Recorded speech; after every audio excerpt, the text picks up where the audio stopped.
Nguvu ya Roho Mtakatifu, nafsi ya tatu ya Utatu Mtakatifu.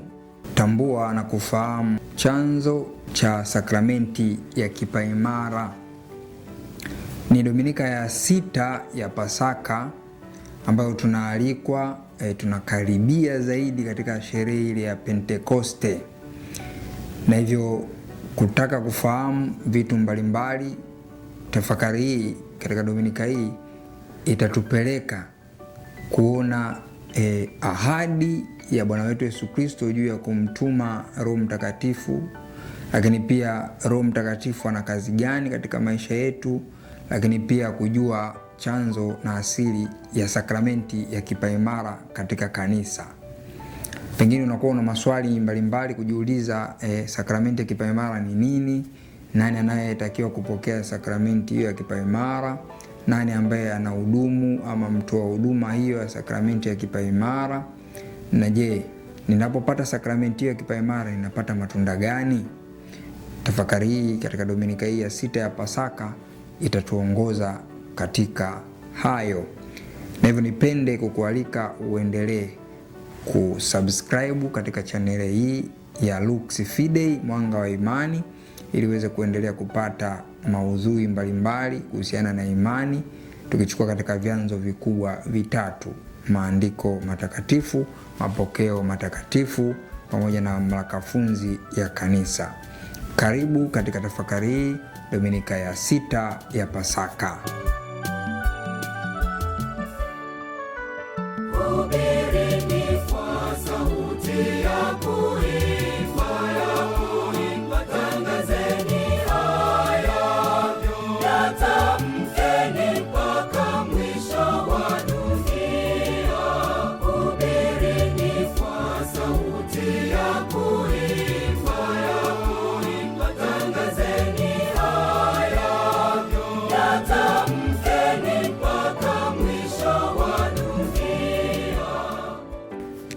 Ni Dominika ya 6 ya kipindi cha Pasaka, ama Dominika ya Pasaka tukiwa bado katika kipindi cha Pasaka.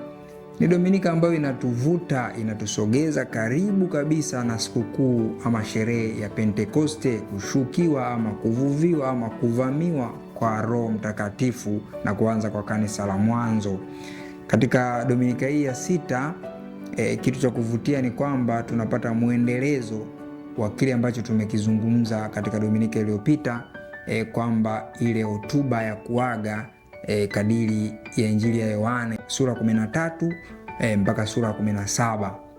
Na kwa namna pekee Dominika hii ya 6 ni muendelezo wa sehemu ya Injili ya Dominika iliyopita, Dominika ya 5, kwamba tulisoma Injili ya Yohane sura 14 ya kwanza mpaka ya 12, na leo tunasoma Injili ya Yohane sura ya 14 aya 15 mpaka ya 21. Na kitu kikubwa ambacho tunakijifunza katika Dominika hii ama tutakitafakari ni utimilifu wa ahadi ya Roho Mtakatifu. Bwana wetu Yesu Kristo anawaahidi mitume wake kwamba atawashushia Roho Mtakatifu, hivyo wasihofu, wasiwe na wasiwasi. Na Injili ya leo inaanza kama ifuatavyo. Yesu aliwaambia wafuasi wake, mkinipenda mimi mtazishika amri zangu, nami nitamwomba Baba, naye atawapa msaidizi mwingine ili akae nanyi hata milele. Ndiye Roho wa kweli, ambaye ulimwengu hauwezi kumpokea kwa kuwa hamuoni wala wamtambui, bali ninyi mnamtambua, maana anakaa kwenu naye atakuwa ndani yenu. Sitawaacha ninyi yatima, naja kwenu. Bado kitambo kidogo na ulimwengu hauoni tena, bali ninyi mnaniona. Na kwa sababu mimi ni hai, ninyi nanyi mtakuwa hai. Siku ile ninyi mtatambua ya kuwa mimi ni ndani ya Baba yangu, nanyi ndani yangu, nami ndani yenu. Yeye aliye na amri zangu na kuzishika, yeye ndiye anipendaye, naye anipendaye atapendwa na Baba yangu, nami nitampenda na kujidhihirisha kwake. Maneno mazuri kabisa kutoka katika Injili ya Yohane, ikionyesha hiyo ahadi. Lakini hapa kuna mambo makubwa matatu ambayo ningependa tuangazie. Jambo la kwanza ni maneno ya Yesu kwamba mkinipenda mtazishika amri zangu. mkinipenda mtazishika amri zangu. Kushika amri kwa kutimiza wajibu wakati mwingine inaweza kawa mzigo. Lakini swala la kujiuliza na swala la msingi, kwa nini nishike hiyo amri? Kwa nini nishike amri fulani? Kwa nini nifuate sheria fulani? Kwa nini? Yesu anachotaka kusisitiza hapa ni kwamba amri zipo na hizo amri ya kupasa uzishike. Lakini uzishike amri kwa kupenda na sio kwa kulazimishwa. Ndicho ambacho Yesu anakitaka. Ukimpenda utazishika amri zake. Na kwa ujumla hizi amri ama sheria, tunasema amri za Mungu ama sheria za Mungu, amri za Mungu ama sheria za kanisa, zote hizi zinalenga katika kitu fulani kikubwa na kizuri katika maisha na nafsi zetu. Sheria yoyote inalenga ile tunayoita summum bonum. Tunaita summum bonum manake uzuri, uzuri wa jumla ama maslahi mapana, uzuri katika maslahi mapana. Na hivyo kile ambacho tunapaswa kukishika, tunapaswa kukishika kwa kukipenda, kama amri kuzifuata kwa kuzipenda, kwa sababu ni kipawa chake Kristo. Na hivyo sheria zote, amri zote zinatuelekeza katika wokovu. Kile ambacho kinasemwa katika mkusanyo kanoni wa sheria za kanisa namba 1752 inasema wokovu wa roho katika kanisa unapaswa daima kuwa sheria ya juu kabisa. Sheria ya juu kabisa ni wokovu wa roho katika kanisa. Hivyo sheria au amri hizi zote zinalenga kutuletea wokovu wetu. Zinalenga kutuletea wokovu wetu. Kwa hiyo ili kupata wokovu ya kupaswa umpende Kristo. Ili kujipatia wokovu ukishampenda Kristo, manake kwa moja utakuwa unapenda amri zake, na hivyo utazifuata kwa upendo mkubwa, utazifuata kwa furaha pasipo manunguniko. Ni wazi kuna changamoto hiyo ya kufuata sheria kama adhabu, kuona kama kitu kibaya, lakini sheria ina lengo zuri la kutuletea wokovu katika maisha yetu. Jambo la pili ni ahadi ya msaidizi mwingine. Ahadi ya msaidizi mwingine, ambaye msaidizi huyo anaposema msaidizi mwingine, tukirudi katika mizizi, lugha mama ama lugha asilia, neno lilotumika pale ni parakletos. Parakletos ama paraklete ni mshauri, msaidizi ama mtetezi. Neno mtetezi kwa lugha ya Kilatini advocatus ni yule tunasemaga kwa lugha nyingine wakili. Lakini ili kupata maana halisi ya huyo msaidizi anafanya kazi gani, maneno mawili haya ambayo yanaunda neno parakletos, para na kleto ama kaleo. Para manake kando ama karibu ya, na kleto ama kaleo manake kuita. Na hivyo tunaweza tukasema ni yule anayeitwa kukaa kando ya, ni yule anayeitwa kusimama badala ya, ama kusimama kumtetea pembeni ya mtu fulani.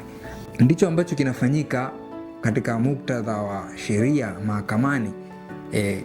Mtuhumiwa na mwenye tuhuma wanakuwa na wale mawakili, watetezi, wasaidizi katika masuala ya kisheria ili kuweza kuwasaidia katika hiyo kesi ambayo inaendeshwa. Kumbe tunarejea kabisa kazi zile za wakili yule wa kawaida. Wale mawakili watakuwa wananielewa vizuri kabisa, au wale ambao wameshakutana na kesi wakahitaji wakili kwa ajili ya kutetewa katika kesi. Kumbe wakili anakuwa msaada mkubwa wa kukusaidia katika masuala hayo ya kisheria.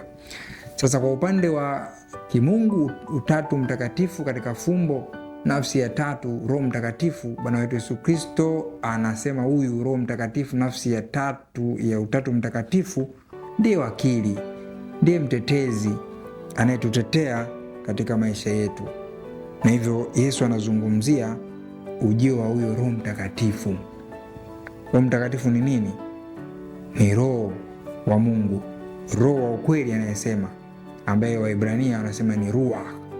ama Waebrania wanasema ruah, ama Kigiriki pneuma.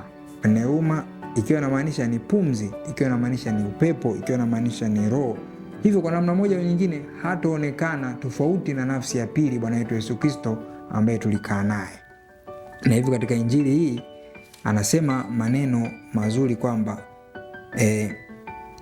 roho wa ukweli, manake ni roho tupu, nafsi ya tatu, kwamba siku ile ninyi mtamtambua ya kuwa mimi ni ndani ya Baba yangu, nanyi ndani yangu, nami ndani yake. Manake kuna namna ya kumtambua huyo roho.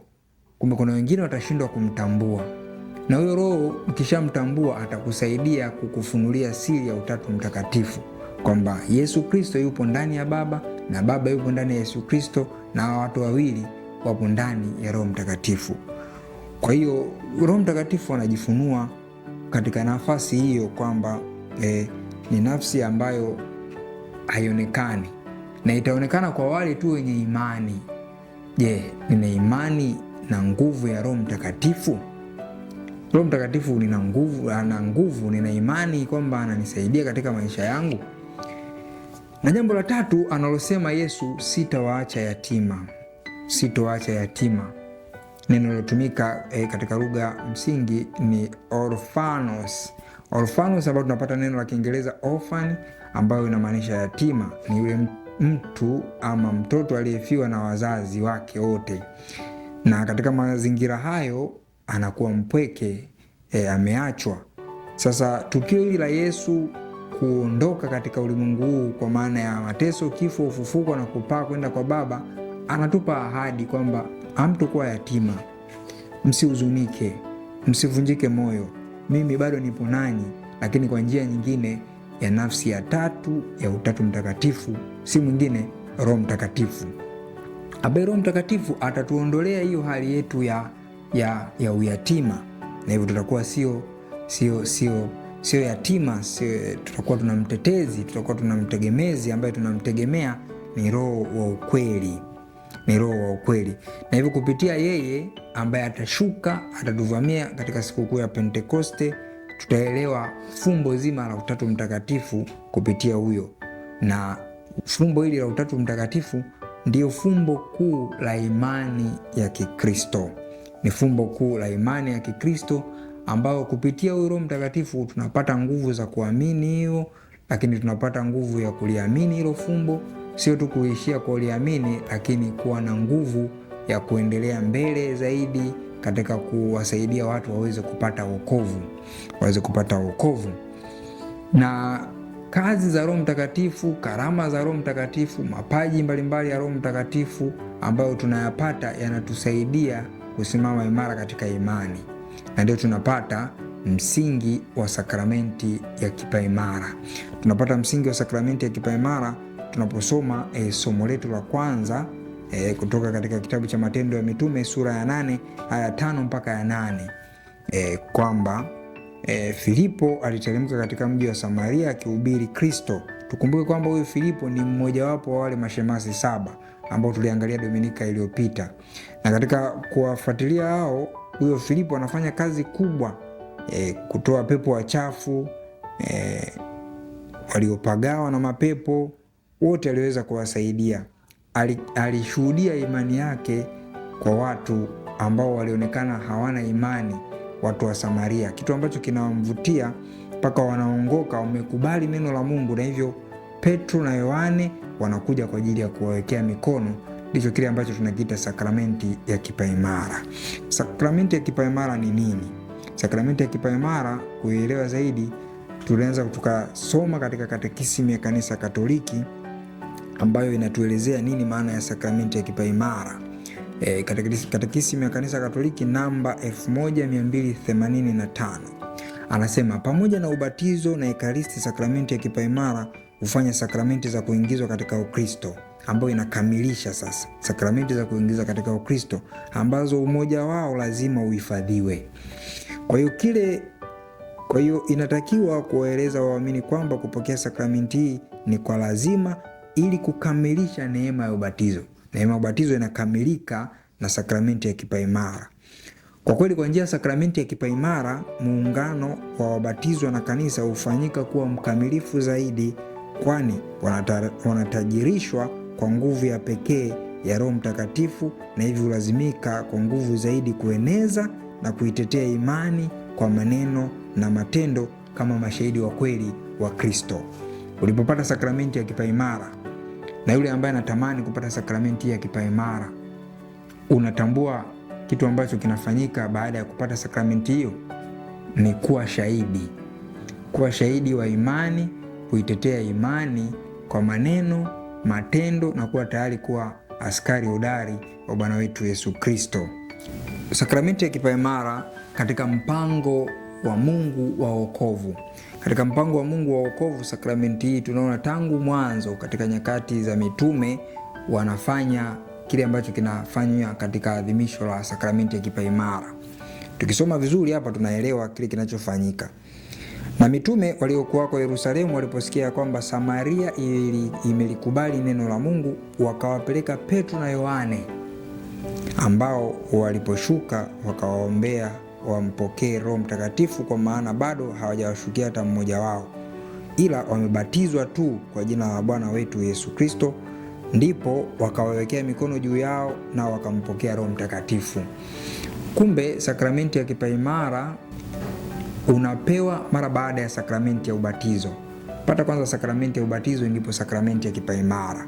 Sakramenti ya kipaimara inakuwa ukamilifu wa neema ya sakramenti ya ubatizo, na hivyo tunaona kile ambacho kinafanyika.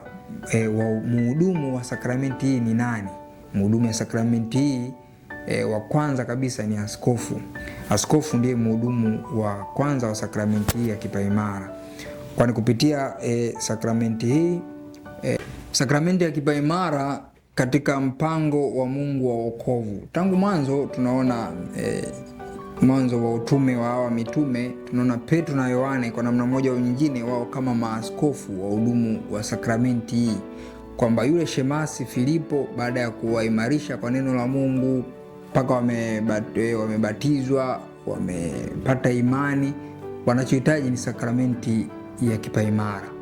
Hivyo Petro na Yohane wanafunga safari kwenda mpaka Samaria kuwawekea mikono, kuwashushia Roho Mtakatifu, na ndipo unapata ukamilifu wa sakramenti ya kipaimara. Katika sakramenti ya kipaimara kuna ishara na madhehebu mbalimbali, ishara na madhehebu mbalimbali, na kwa namna pekee kupakwa kwa mafuta ya krisma. Mafuta ya krisma ni muhuri. Pokea muhuri wa paji la Roho Mtakatifu, amani ya Kristo iwe nawe. Kwa kufanya hivyo, sakramenti hii mtu anafanyika kuwa muhuri, na muhuri ni kama tunaweza tukasema cheo, kama ni askari. Sasa unakuwa askari hodari wa Bwana wetu Yesu Kristo, kuwa tayari kuishuhudia hiyo imani yako kwa maneno, matendo na kwa kutimiza wajibu.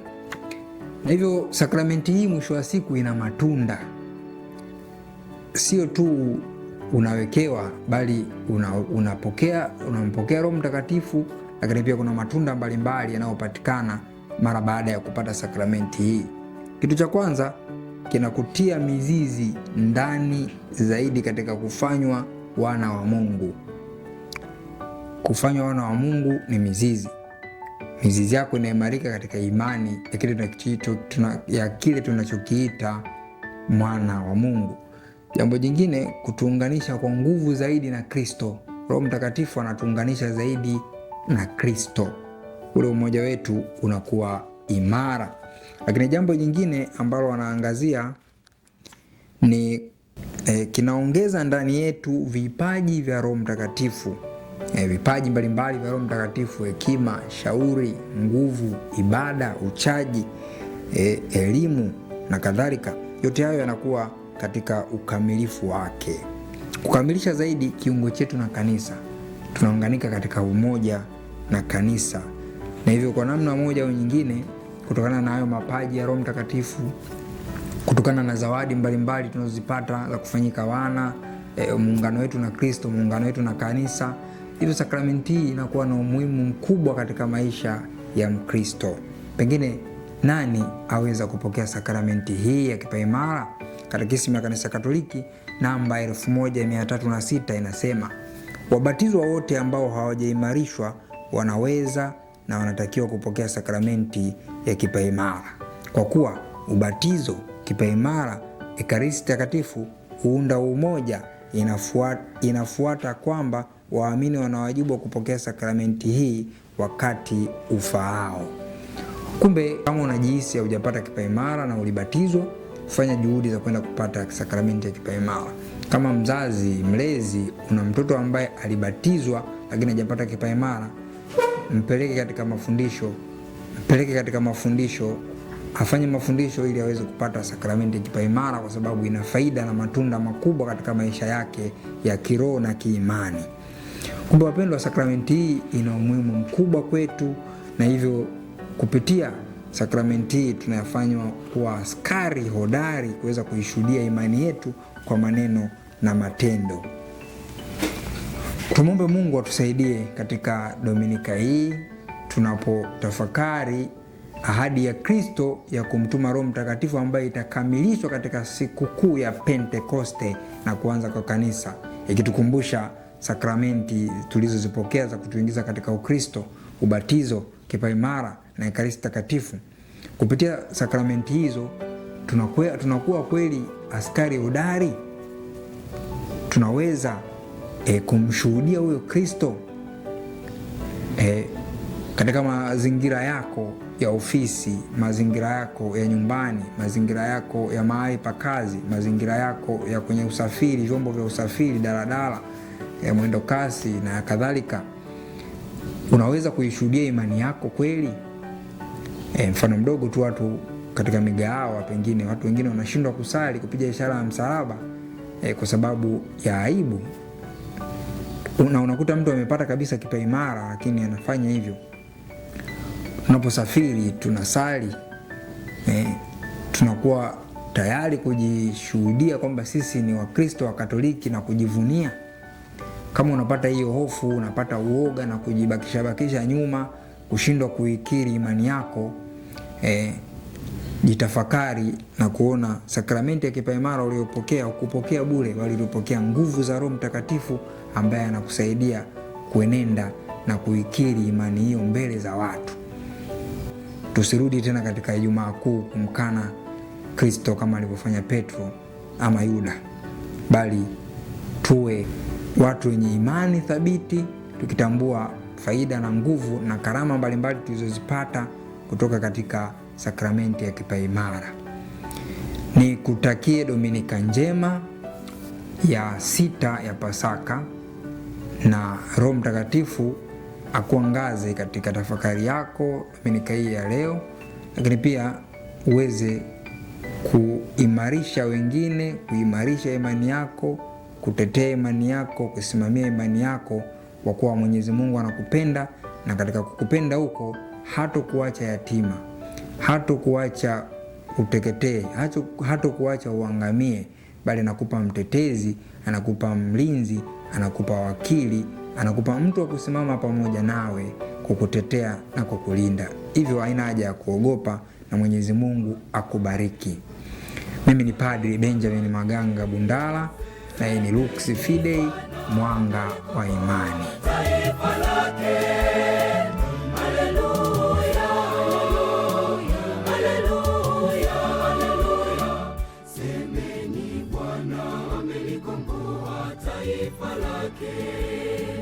Semeni Bwana